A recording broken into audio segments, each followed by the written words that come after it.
Hey, Izzy, what's the cooler for? Hey, Zoe, I'm just icing down some drinks, for absolutely no one. Zoe, what are you doing? I stepped on a crack in the sidewalk and hurt my ankle. You tripped on a crack? You better call your mom to make sure she's okay. She's fine, Izzy. Why are there so many cracks in the sidewalk anyway? Hey, guys. Remind me not to drink anything from that cooler. Zoe hurt her ankle from a crack in the sidewalk, and she's using the cooler to ice it down. Dr. Jeff, do you know why there's so many cracks in the sidewalk? They're everywhere. Actually, it's from a natural process called weathering. So weather causes it? Kind of. Let's dive in. I'm Dr. Jeff Finnicker, and today we'll explore the science of weathering and erosion. We'll look at how the Earth's surface gets broken down through weathering, how those pieces get moved through erosion, and how the pieces end up somewhere else through a process called deposition.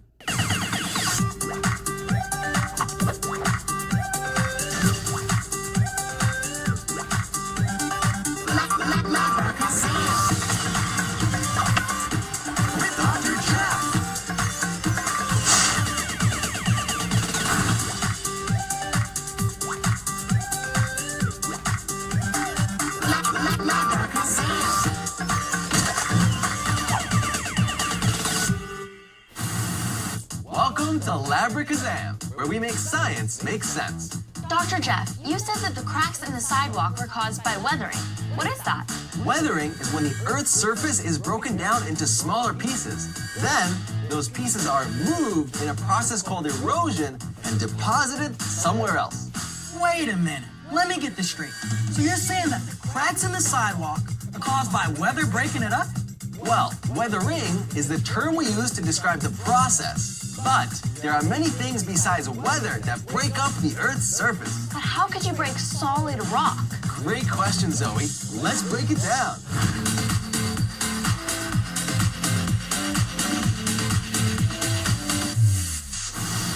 Let's look at some models of how weathering works. Since we'll be working with powerful tools, we're wearing our goggles and our gloves. Don't try this at home. For this part, I'm going to need a sock? Wait, what? Bert, that's not what I asked for. Oops. That was my favorite pair. Dr. Jeff, I'm sure you have what you need in your lab coat. You're probably right. A lock? A clock? A brock? Ah, here it is. A rock. Now, what's something that could easily be carried by wind? Maybe sand? That's right. Wind can throw sand and dust against rock. To show you what that can do to a rock over time, I'm going to use this sand blaster. This will create the effect of powerful wind with tiny pieces of sand in it. But as you can see, this is about to get very messy, so we got to go outside.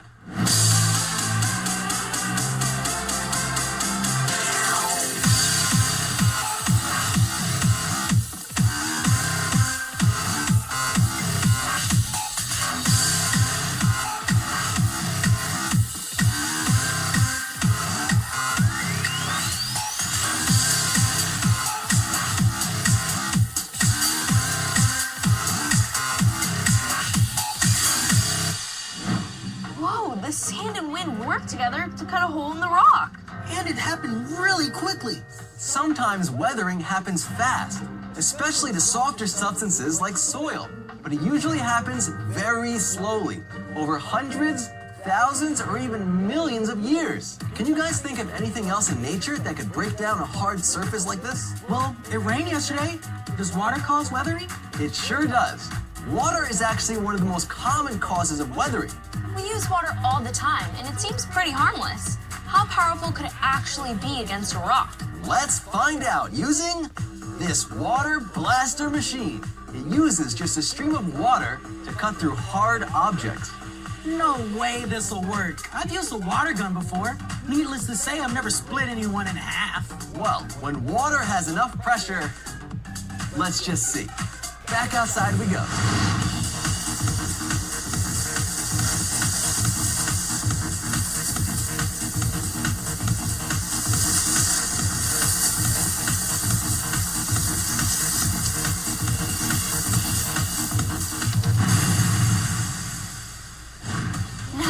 That's what I call a watermark. To do this, we used a high-pressure water stream. But even water flowing slowly over long time periods can shape rocks. It can also make rocks smooth. Or even create entire canyons. Besides the weathering that happens from flowing water, it also happens from water in a different form, ice. We'll demonstrate that using this metal pipe. Izzy, could you please fill this pipe completely full with water by submerging it? You got it.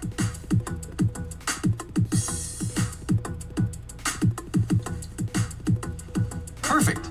This pipe is completely filled with water. Now, we're gonna tighten it up. Next, we're gonna put it into liquid nitrogen. Here you go, Zoe. We'll also need this safety shield. Go for it. I remember liquid nitrogen from another demonstration. It's extremely cold and causes things to freeze really quickly. Oh, that was awesome!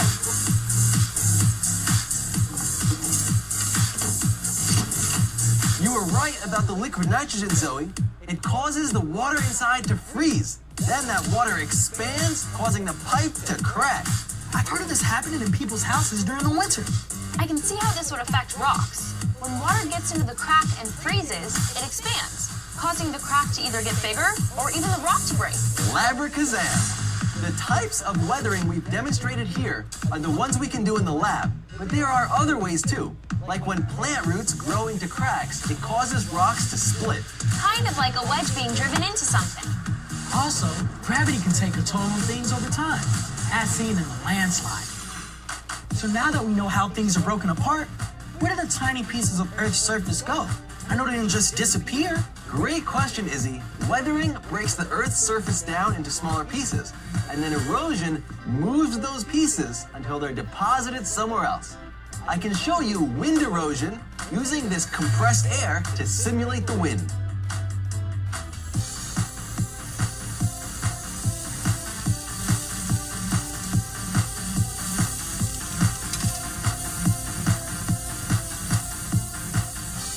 Flowing water also moves pieces of the Earth's surface.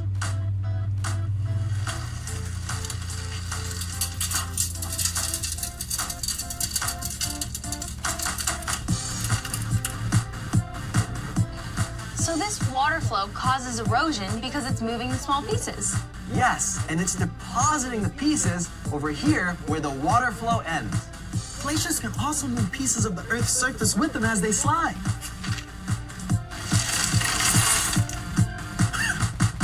That happened fast, but in real life, glaciers are huge and move very slowly, like this one in Norway. It seems like the same forces of nature that break rocks apart, like wind, water, and ice, also move them. Labracazam. Weathering, erosion, and deposition work together. Weathering, it breaks it down. Erosion, it's moved. Deposition, it ends up somewhere else. Let's look at some natural landforms and see if we can figure out how the material is broken apart, moved, and deposited somewhere else. The Grand Canyon. It was carved by the flow of the Colorado River over millions of years. Mushroom rocks. These are created by wind erosion. The wind carried sand close to the ground, carving the bottom more than the top. I know this place. It's Split Apple Rock, New Zealand. It was created by water freezing into ice, the same thing that caused our pipe to crack. You might not realize it, but you see effects of weathering and erosion every day. Let's check it out with some real-world science. Earlier today, Zoe tripped on a crack in the sidewalk. Every day, the concrete gets heated and cooled by the sun. The heat causes the sidewalk to expand, and when it's cooled, it contracts. If you do this over hundreds and thousands of times, the sidewalk will crack.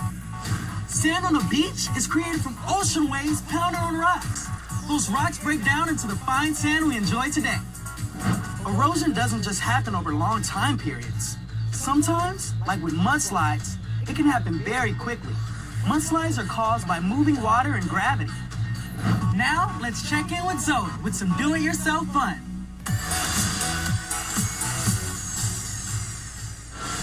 Today, I'll show you how you make a model of weathering, erosion, and deposition using a stream. First, we'll need some supplies: a baking tray with some sand, a few small rocks, a marker, and a water bottle. In one half of the tray, make a landmass with sand, making sure it has a slight downhill slope. The empty part of the tray represents the ocean. Next, use your marker to make your riverbed, starting at the top of the hill and emptying into the ocean. In nature, a riverbed is actually formed by running water. Next, place the stones along the riverbed. These stones represent boulders. To add flowing water to your river, use the water bottle at the top of your riverbed and slowly pour. You can see that as the river flows, some of the sand and rocks are being eroded and then deposited where the river meets the ocean. You can investigate to see what happens when you pour the water slower versus faster. Try it yourself to find out. Thanks, Zoe. Now, let's review. Today, we learned that the Earth's surface is broken down into smaller pieces through weathering. Small pieces of the Earth are moved by water, wind, ice, and gravity, which is called erosion. And these small pieces are deposited in the new location through the process of deposition. Finally, a nice clean cooler to ice down my drinks. Ooh, Zoe, what happened? After learning all about weathering and erosion, I can't stop looking down at the sidewalk. And when you only look down, you run headfirst into a tree. I'm sorry, Zoe. Is there anything that I can do? Great. Now my drinks are gonna taste like hair. At least it's better than feet. Join us next time on Labracazam. I'm Dr. Jeff. I'm Izzy. I'm Zoe. I'm Bert. Remember, Always question, always wonder.